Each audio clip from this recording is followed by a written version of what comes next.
தேவன் ஆபிரகாமோடு பண்ண உடன்படிக்கை நிமித்தமாக அவனை ஆசீர்வதித்தார். அவனுடைய சந்ததிக்கு ஆசீர்வாதம் சொன்னார். அந்த சந்ததி கிறிஸ்து. அந்த சந்ததிக்குள்ளே நாம் இருக்கிறோம். கிறிஸ்துவுக்குள்ளே நாம் இருக்கிறதுனால அந்த சந்ததிக்குள்ளே நாம் இருக்கிறோம்.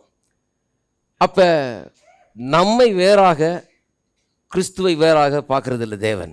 எல்லாரையும் ஒன்றாக தான் பார்க்குறார். கிறிஸ்துவையும் உங்களையும், கிறிஸ்துவையும் நம்மையும் தேவன் எப்படி பார்க்குறாரு? ஒரே ஆளாக பார்க்கிறார். அதுதான் உடன்படிக்கை. ஆபிரகாமுடைய வாழ்க்கையில் ஒரு குழந்தை தேவை. வயசாகிடுச்சு. இன்னும் கிட்டத்தட்ட 100 வயசாக போகுது. மனைவிக்கு 90 வயசாகிடுச்சு. கர்த்தர் சொல்கிறாரு, உனக்கு நான் குழந்தைய தருவேன். கர்த்தர் குழந்தைய தருவேன்னு சொன்ன உடனே சாராள் சிரிக்கிறா. பின்னால் நின்றுக்கிட்டு, என்ன வயசு 90 ஆகிடுச்சு, இனிமேங்க குழந்தை உண்டாக போகுது, தேவதூதன் வந்து இப்படி சொல்லிட்டு இருக்காருன்னு சொல்லி சிரிப்பு வந்துருச்சு அந்த அம்மாவுக்கு. ஏன்னு சொன்னால், எப்படி ஆகும் இது எப்படி ஆகும்? அதுதான் அவங்களுக்கு அது விளங்கல. அதுதான் அவங்களுக்கு. என்ன, நான் நினச்சி பார்க்குற வரைக்கும் ஆக முடியாத, வயசு 90 ஆகிடுச்சு, வேறு என்ன வழி இருக்குது? வழியெல்லாம் அடைப்பட்டு போச்சு, இனிமேங்க பிறக்குமா? வழி இல்லையே. கற்று சொல்ல வழி இருக்குது, நமக்கு வழங்க மாட்டேங்குது வழி இருக்குதுங்கிறது. ஆனால் நாம் ஒன்றை ஞாபகம் வைத்துக்கொள்ளணும். இப்போ ஆபிரகாம் வந்து ஒரு தனி மனுஷன் இல்லை. ஆபிரகாம் தேவனோடு கைகோர்த்த மனுஷன். இதை மறக்கவே கூடாது. பாருங்கள், நீங்கள் என்றைக்கு உங்களை தனி மனுஷனாக பார்க்குறீங்களோ அப்போ நீங்கள் உடன்படிக்கையை மறந்துட்டீங்கன்னு அர்த்தம். இந்த உடன்படிக்கைன்ற அந்த கான்செப்டை விளங்கிக்கலன்னு அர்த்தம். நீங்கள் ஒன்றாயிட்டீங்கன்றது இன்னும் விளங்கிக்கொள்ள. ஆளுக்கு விளங்கலை எப்படி நடக்க போகுதுன்னு. இன்றைக்கி நிறைய பேருக்கு அதுதான் தங்களுடைய பிரச்சனையின் மத்தியில். இன்றைக்கி நிறைய பேர் இங்கே உட்காந்துருக்கிறீங்க. உங்களுடைய பிரச்சனையின் மத்தியில், கடன் மத்தியில் உங்களுக்கு விளங்கலை எப்படி இது நடக்க போகுது. எப்படி கடனை தீர்க்க போகிறார் கர்த்தர்? இவ்வளோ பெரிய கடனை எப்படி கர்த்தர் தீர்க்க போகிறார்? இவ்வளோ பெரிய கடன்லேருந்து எப்படி கர்த்தர் விடுதலை தர போகிறார்? திருப்பம் கடனை உதாரணமாக வச்சே ஒன்று சொல்கிறேன். வாம் 28:44. அப்போ கிறிஸ்துவும் நீங்களும் ஒன்றாக இருக்கிறீர்கள், மறந்துடாதீங்க. பிரச்சனை வரும்போது தனியாக நின்றுக்கிட்டு நான் தனியாக போராடுறேன் பிரதர்னு கூடாது. தனியாக போராடுறதெல்லாம் கிடையாது. கிறிஸ்து உங்களுக்குள்ளே இருக்கிறார், நீங்கள் கிறிஸ்துவுக்குள்ளே இருக்கிறீங்க. உங்களுக்கு எதிராக வர்றவன் மாட்டிக்கிட்டான். இப்போ அவனுக்கு பிரச்சனை தான். ஏன்னா இந்த உலகத்தில் இருக்கிற எல்லா சக்திகளை காட்டிலும் பெரியவர் உங்களுக்குள்ளே இருக்கிறார். அப்படி தான் உங்களை பார்க்கணும் நீங்கள். 44ஆம் வசனம், 28:44. அவன் உன்னிடத்தில் கடன்படான், நீ அவனிடத்தில் கடன்படுவாய். அவன் தலையாயிருப்பான், நீ வாளாயிருப்பாய். அதாவது உன் நடுவில் இருக்கிற அந்நியன், முந்தின வசனம் சொல்லுது, உனக்கு மேற்பட்டு மேன்மேலும் உயர்ந்திருப்பான், நீ மிகவும் தாழ்த்தப்பட்டு போவாய். அவன் உன்னிடத்தில் கடன்படான், நீ அவனிடத்தில் கடன்படுவாய். அவன் தலையாயிருப்பான், நீ வாளாயிருப்பாய். நீ உன் தேவனாகிய கர்த்தர் உனக்கு விதித்த அவருடைய கற்பனைகளையும் கட்டளைகளையும் கை கொள்ளும்படி நீ அவர் சத்தத்துக்கு செவி கொடாதபடியினால் இந்த சாபங்கள் எல்லாம் உன்மேல் வந்து நீ அழியும் மட்டும் உன்னை தொடர்ந்து பிடித்து. சாபங்கள் என்ன பண்ணுகிறது மனுஷனை? அவனை அழியிற மட்டும் விடுறதில்லை சாபம். அதுதான் சாபம். அப்போ ஆசீர்வாதம் மனுஷன் என்ன பண்ணுது? அவன் நல்லாகிற வரைக்கும் விடுறதில்லை அவனை. ஹலோ, தான் வித்தியாசம்.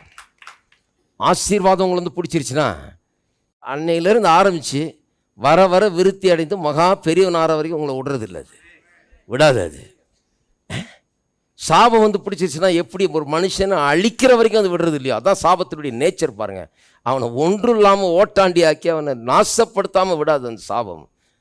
அதுபோலவே ஆசீர்வாதம் என்கிறது அவனை ஆளாக்காமல் விடாது, அவனை வாழ வைக்காமல் விடாது. அதுதான் இங்கே வேதவசனத்தில் இங்கே போதிக்கப்படுகிறது, சொல்லப்பட்டிருக்கிறது. பாருங்கள், அவன் உன்னிடத்தில் கடன்படான், நீ அவனிடத்தில் கடன் படுவாய். அப்போ கடன் படுறது என்கிறது சாபம், கடன் கொடுக்கிறது என்கிறது ஆசீர்வாதம். எல்லாம் சொல்லுங்கள், கடன் படுவது சாபம், கடன் கொடுப்பது ஆசீர்வாதம். கர்த்தர் நீங்கள் கடன் கொடுக்கிறவர்களாக இருக்க வேண்டும் என்று விரும்புகிறார். 11ஆம் வசனம், உனக்கு கொடுப்பேன் என்று கர்த்தர் உன் பிதாக்களுக்கு ஆணையிட்ட தேசத்தில் கர்த்தர் உன் கற்பத்தின் கனியிலும் உன் மிருக ஜீவனின் பலனிலும் உன் நிலத்தின் கனியிலும் உனக்கு பரிபூர்ண நன்மை உண்டாக கட்டளையிடுவார். ஏற்ற காலத்தில் உன் தேசத்திலே மழை பெய்யவும் நீ கையிட்டு செய்யும் வேலையெல்லாம் ஆசீர்வதிக்கவும் கர்த்தர் உனக்கு தமது நல்ல பொக்கிஷசாலையாகிய வானத்தை திறப்பார். நீ அநேகம் ஜாதிகளுக்கு கடன் கொடுப்பாய், நீயோ கடன் வாங்காதிருப்பாய். வெறும் பக்கத்து வீட்டுக்காரனுக்கு கொடுப்பேன்னு சொல்லல, அநேக ஜாதிகளுக்கு, அநேக நேஷன்ஸ் என்று ஆங்கிலத்தில் வருகிறது, அநேக ஜாதிகளுக்கு கடன் கொடுப்பேன். சரி, இதை வாசித்த உடனே என்ன வருது? இதெல்லாம் நடக்குமா? எப்படி நடக்கும்? இது சாத்தியமா? அநேக தேசத்துக்கு கடன் கொடுப்பானா? நான் சொல்கிறேன், கடவுள் சொல்லிட்டாருங்க, பொய் உரையாத தேவன் சொல்லிட்டாரு. யார் சொல்லியிருக்காது? பொய் உரையாத தேவன் சொல்லியிருக்கிறார். நான் சொல்லிட்டேன், அவர் சொல்லிட்டதுனால நிறைவேற்ற வேண்டியது அவருடைய வேலை, என்னுடைய வேலை விசுவாசிக்க வேண்டியது தான். அவர் நிறைவேற்ற வல்லவர், அவர் நிறைவேற்ற போதுமானவராக இருக்கிறார். இல்லைங்க, எப்படி ஆகுன்றதை பற்றி எனக்கு கவலை இல்லைங்க. அவருக்கு 1000 வழி இருக்குது. அது அநேக தேசங்களுக்கு கடன் கொடுக்குறவனா என்னை மாற்றுவதற்கு, கடன்காரனாக இருக்கிற ஒருவனை, கடன் பட்டு கிடக்கிறவனை, நஷ்டப்பட்டு கிடக்கிறவனை எடுத்து கடன் கொடுக்கிறவனாய் மாற்றுகிற காரியம் முடியுமா? அதுவும் தேசங்களுக்கு கடன் கொடுக்குற அளவுக்கு அவ்வளோ பெரிய ஒரு செல்வந்தனை மாற்ற முடியுமா? எப்படி பிரதர் முடியும்? அதுக்கு என்னென்ன சாத்தியக்கூறுகள் இருக்குது, இது என்னென்ன மெத்தட் இருக்குது. என்னென்ன மெத்தட்னு அத்தனை மெத்தட் எனக்கு விளங்கலைங்க. ஆனால் அவர்கிட்ட கோடான கோடி மெத்தடுகள் இருக்கிறது. நீங்கள் ஒரு கோடி மெத்தட் யோசிச்சுட்டு வந்தாலும் அதுக்கு மேலே இன்னொரு கோடி அவர் வச்சிருப்பார். கடன் பட்டவர்களை எடுத்து கடன் கொடுக்கிறவர்களால் மாற்ற முடியும். ஆழமான கடனில் கிடக்கிறவர்கள், ஒன்றுமில்லாமல் கிடக்கிறவர்கள், எல்லாவற்றையும் இழந்து கிடக்கிறவர்கள், வறுமையில் இருக்கிறவர்கள், அவர்களை எடுத்து குப்பையில் இருக்கிறவர்களை உயர்த்தி ராஜாக்களோடும் பிரபுக்களோடும் உட்கார வைக்க முடியும். நீங்க கேட்கலாம் எப்படிங்கன்னு. நான் சொல்றேன், எப்படின்ற விளக்கம் கேட்க வேணாம். எப்படின்னு ஒரே வார்த்தையை சொல்றேன், நானும் கிறிஸ்துவும் ஒன்று. அப்படிதான் அது ஆக போகுது. எப்படி வந்தா என்ன? எனக்கு நானும் கிறிஸ்துவும் ஒன்று. ஆகவே எப்படி வந்தா என்ன? ஒரு உதாரணம் வேணா சொல்றேன் பாருங்க, எப்படி வருதுன்னு பாருங்க. இஸ்ரவேல் மக்கள் போய் எல்லார்ட்டையும் போய் கிளம்புறதுக்கு முன்னாடி, அங்கே எகிப்து தேசத்தை விட்டு கிளம்புறதுக்கு முன்னாடி எல்லார்ட்டையும் போய் வாங்க சொன்னார் இல்லையா? வெள்ளியும் பொண்ணையும் எல்லாம் போய் வாங்கிட்டு வர சொன்னார். அதுவே பெரிய ஆச்சரியம் தான். இப்போ கேட்டதும் கொடுத்துட்டாங்க. யாராவது கொடுப்பாங்களா? இங்கே போய் கேட்டுறாதீங்க. கொடுத்தாங்க, எல்லாத்தையும் கொடுத்துருக்காங்க பாருங்க. கொடுத்துட்டு எல்லாம் கிளம்பி போகிறப்ப அவனுக்கு மனமெல்லாம் அந்த வெள்ளியும் பொண்ணு மேலே இருக்குது. பார்வோனும் சேனையும் துரத்திட்டு ஓடிடுது. ஐயோ, நம்ம வெள்ளி பொண்ணு நம்ம நாட்டு சொத்தே போயிட்டு இருக்குதுப்பா, புடி ஆளை அப்படின்னு சொல்லி துரத்திக்கிட்டு வர்றான். ரதங்களும் குதிரைகளும் போட்டுக்கிட்டு ஓடி வர்றான். விட்டுட்டோமே, கோட்டை விட்டோமே, கொஞ்ச நேரத்தில் ஏமாந்துட்டோம், நம்ம வெள்ளி பொண்ணு எல்லாத்தையும் மொத்தமாக கொண்டு போயிட்டாங்களே அப்படின்னு சொல்லிட்டு விரட்டிக்கிட்டு வர்றான். இவர்களுக்கு ஏன் வெள்ளிய பொண்ணை வாங்க சொன்னான்னு சொன்னால், இவர்களுக்கு அவர்கள் கடன் பட்டிருந்தாங்க. இது ரொம்ப பழைய கதை. இவங்க அந்த நாட்டுக்கு போகும்போது இவங்க நல்லா காசு பணம்லாம் வச்சுருந்தா நல்ல பணக்கார குடும்பம் தான் எல்லாம் போயிருக்காங்க. போனப்போ இவங்க காசு பணம் வெள்ளி பொண்ணெல்லாம் வாங்கிக்கிட்டு அவங்க நாட்டுக்கு ஒன்றுக்கு உதவாத சும்மா அந்த கட்டையில் செய்த ஒரு காசுகளை கொடுத்துட்டு, ஒன்றுத்துக்கு உதவாத காசுகளை கொடுத்து எக்ஸ்சேஞ்ச் பண்ணிக்கிட்டாங்க. வெள்ளி பொண்ணெல்லாம் அவங்களுக்கு ஆயிடுச்சு. இப்போ கற்று சொன்னால் அதெல்லாம் திரும்பி வாங்கு, அதுவும் இல்லாமல் உனக்கு சம்பளம் சரியாக தர்றதில்லை, அடிமைகளை வச்சு ஏகப்பட்ட வேலையை வாங்கினா சரியாக சம்பளம் தர்றதில்லை, அதை அரியரிச்சு எல்லாம் சேர்த்து மொத்தமாக வாங்குன்னு சொல்லி கலெக்ட் பண்ண வச்சுட்டார். அவ்வளோதான். கலெக்ட் பண்ணிட்டு வர்றாங்க. கர்த்தர் கடனை தீர்த்துட்டாரா? நீங்கள் நினைக்கலாம், ஆமாம் பிரதர் தான் வாங்கி கொடுத்துட்டாரு, எல்லாம் கிளம்பிட்டாங்க. இல்லைங்க, ஓடிடுறாங்க பின்னாடியே. இன்னும் தீரலை, கணக்கு இன்னும் தீரவே இல்லை. அங்கே சமுத்திரத்துக்கிட்ட வந்த உடனே கர்த்தர் மோசையை பார்த்து சொல்கிறாரு, கையை நீட்டுங்கிறாரு.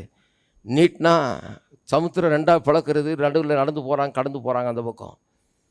அந்த பக்கம் போன பிறகு பார்த்தா பார்வோனும் சேனையும் துரத்திக்கிட்டு வருது. இந்த பக்கம் பின்னாடியே ரதத்தில், ரதமும் குதிரைகளும் துரத்திக்கிட்டு வருது.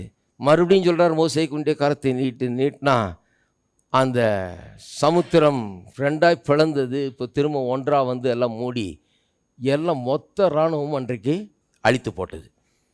அவங்க கேட்டாங்க, இதெல்லாம் நடக்கிறதுக்கு முன்னாடி சிவந்த சமுத்திரத்துக்கு முன்னால் வந்து நின்றுக்கிட்டு வெள்ளி பொண்ணெல்லாம் இருக்குது, மூட்டை மூட்டையாக இருக்குது.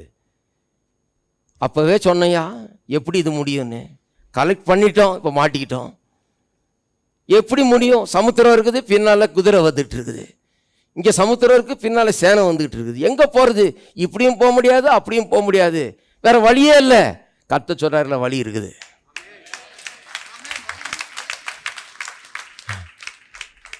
கர்த்தர் எதிர்பாராத வழியில் வச்சிருக்கிறாரு. கர்த்தர் இல்லை, நான் ஒரு வழி வச்சுருக்கேன். எங்கே வழி இருக்குது பிரதர்? ஒன்றும் வழி இல்லை பிரதர். முன்னால் சமுத்திரம், பின்னால் விரோதி வந்துக்கிட்டு இருக்கிறான், போச்சு, அவ்வளோதான், கிடையாது. கர்த்தர் சொல்கிறாரு, இன்னோடு உன்னுடைய கடன் கணக்கை தீக்கிறேன் நான். எப்படி அந்த கடன் அக்கௌண்ட்டை க்ளோஸ் பண்ணாரு? சிவந்த சமுத்திரத்தை பயன்படுத்தி கணக்கை மூடினார். அன்னைக்கு இவன்ட்ட வந்து கணக்கு கேட்க ஆள் இல்லாதபடிக்கு இவங்க நினைச்சு பார்க்காத விதத்துல அந்த பழைய கணக்கை சாப்டரை க்ளோஸ் பண்ணிட்டார். அன்னையோட முடிஞ்சது போ அப்படின்னு. இவங்க என்னைக்கும் துரத்திட்டு வரக்கூடாது, இனிமே கேட்கவே கூடாதுன்னு சொல்லி இவங்க கொஞ்சம் கூட நினச்சி பார்க்கல. பாருங்க, இவன் யாராவது யோசித்து பார்த்துருப்பான், சமுத்திரம் 2 பழக்கம் நம்ம போயிடுவோம் மாட்டிக்குவான்னு யோசித்து பார்த்ததே கிடையாது. அப்படிதான் ஒரு பிரசங்கியார் சொல்ல கேட்டேன். ஒரு முறை ஒரு அம்மா ரொம்ப கஷ்டத்தில் இருந்ததான் பாருங்க, ரொம்ப தரித்திரத்தில் உட்காந்துட்டு இருந்துச்சான். ஒரு வீட்டில், பழைய வீட்டில் ரொம்ப நாளாக குடியிருக்குது. அந்த வீட்டில் அதை ஒன்றும் சரி பண்ண முடியல. அமெரிக்காவில் அப்படியே வீடு அப்படியே எல்லாம் அரிச்சு கிரிச்சு ஒரு மாதிரி ஆகிட்டு இருக்குது. தரித்திரத்தில் உட்காந்துக்கிட்டு ஒன்றும் சரி பண்ண முடியாமல் இருந்த நேரத்தில் என்ன பண்ணுறது யோசிச்சிருந்தப்போ ஒரு நாள் உட்காந்துட்டு இருந்துச்சா, எலி ஓடுதான் பாருங்கள் வீட்டு உள்ள. அங்கெல்லாம் எலி ஓடினா அவங்க இங்கே நமக்கு பழக்கமாகிடுச்சு பார்த்து பார்த்து, அது பாட்டுக்கு இந்த பக்கம் ஓடிட்டு இருக்கு, நம்ம பாட்டுக்கு உட்காந்துட்டு இருப்போம். அங்கே அவங்க எலி ஓடினோடனே ஐயோ என்ன எலி ஓடுதுன்னு சொல்லி அந்த அம்மா பதறி அடித்து போய் பின்னால் விடுறதில்ல. அந்த ஒரு எலியை அவங்க எப்படின்னா அந்த ஒரு ஈயை பார்த்துட்டாங்கன்னா அதுக்கு அந்த ஈ அடிக்கிறத எடுத்துக்கிட்டு பின்னால் அன்னைக்கு பூரா விரட்டிகிட்டு இருப்பாங்க. அந்த ஈயை கண்டுபிடிக்கிற வரைக்கும் விட மாட்டாங்க.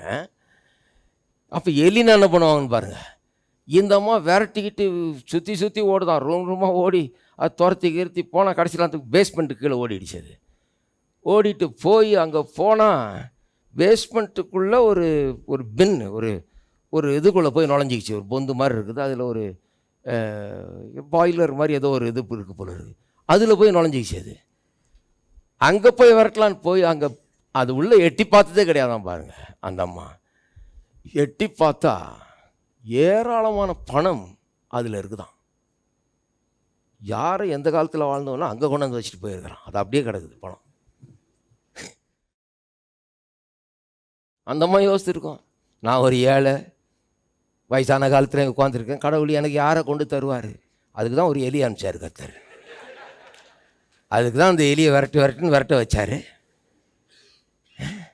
ஒரு எலியை கூட கர்த்தர் யூஸ் பண்ணுறாரு பாருங்க. அந்த எலி யூஸ் பண்ணி நேராக எங்கே பணம் இருக்குதோ அங்கே கொண்டு போய் அந்த அம்மாவுடைய எல்லா பண பிரச்சனையும் தீர்க்கக்கூடிய அளவுக்கு இது ஒரு உண்மை சம்பவம் பாருங்கள். பணம் அது உள்ளே எவனோ கொண்டு போய் ஒழிச்சு வச்சிருக்கான் அந்த காலத்தில். இந்த அம்மா இவ்வளோ நாள் இந்த வீட்டில் இருந்துக்கிட்டு தரித்திரத்தில் இருக்கு, ஒன்றுமே தெரியல. இந்த புதையலுக்கு கொண்டு போய் இந்த எலி கொண்டு போய் அந்த அம்மா விட்டுருச்சு. போன அம்மா எலியெல்லாம் மறந்து புதையலை தூக்கிட்டு வந்துருக்குது. அருமையானவர்களே, எத்தனை பேர் சொல்கிறீங்க கர்த்தர் நல்லவர்னு சொல்லி? அப்போ நாம் என்ன நினைக்க வேணும்? நானும் கர்த்தரும் ஒன்றாக இருக்கிறோம். நீங்கள் கிறிஸ்துவனுடையவர்களானால் ஆபிரகாமின் சந்ததி, வாக்குத்தத்தத்தின்படி சுதந்திரர். எல்லாம் சொல்லுவோம், நான் கிறிஸ்துவனுடையவன், ஆகவே ஆபிரகாமின் சந்ததி, வாக்குத்தத்தத்தின்படி சுதந்திரவாளி, தேவனுடைய எல்லா ஆசீர்வாதங்களுக்கும் நான் சுதந்திரவாளியாக இருக்கிறேன். இன்றைக்கே அவைகளெல்லாம் என்னுடையது. அது எப்படி ஆகும் என்று நான் யோசிப்பதில்லை, எப்படியோ அது ஆகும்.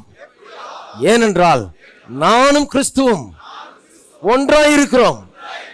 அவருடைய பலன் என்னுடைய பலன், அவருடைய ஞானம் என்னுடைய ஞானம், அவருடைய அறிவு என்னுடைய அறிவு, அவருடைய ஏராளம் என்னுடைய ஏராளம், அவருடைய மகத்துவம் என்னுடையது, அவருடைய வல்லமை என்னுடையது. ஹல்லேலூயா.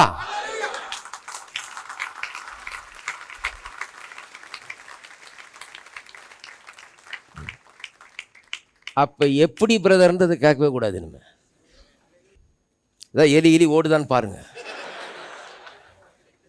என்னமோ நடக்கும், யார் கண்டா என்ன நடக்கும்னு. அப்படி உண்மையாவே நான் அப்படிதான் பார்க்கிறேன். என்ன நடக்கும்னு சொல்லவே முடியாது, எதுவும் நடக்கலாம். ஏன்னா கர்த்தர் அற்புதமான வழிகளை வைத்திருக்கிறார், அற்புதமான வழிகளை வைத்திருக்கிறார்.